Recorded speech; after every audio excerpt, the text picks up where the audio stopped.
you remember those times growing up? Christmas, Easter, family gatherings, a shared meal, watching your parents chatting and laughing and joining in. You took it all in, sharing all of this through language. I'm lucky to be like you. I'm one of only 3% of deaf kids who grew up with deaf parents, and I too shared your experience of complete access to those conversations around me. 97% of deaf kids will be born to people like you.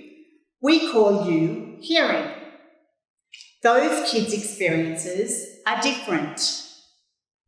Less than 1 in 4 hearing parents learn to sign to give their children access to the world around them. The majority of deaf kids are expected to change who they are, to learn to speak and listen, often with limited success, to become so-called normal. But why am I telling you this?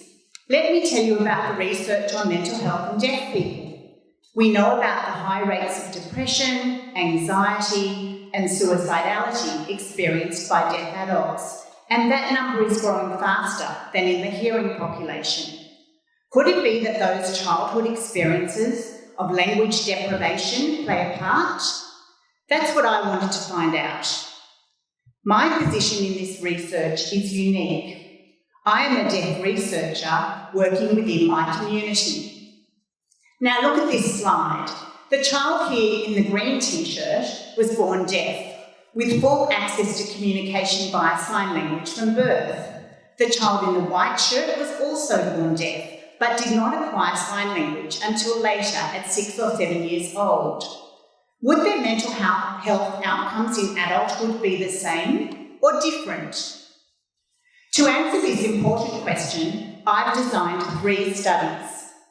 The first study, which I've just started, involves in-depth interviews with up to 15 deaf adults with experience of mental ill health.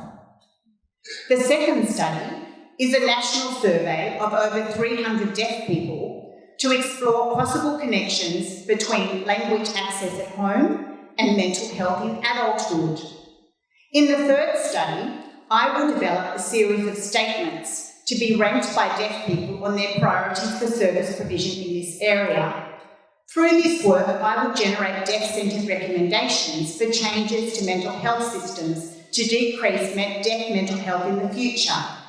I want to see that the 97% of deaf children experience the same communication and belonging as I did, including at Christmas.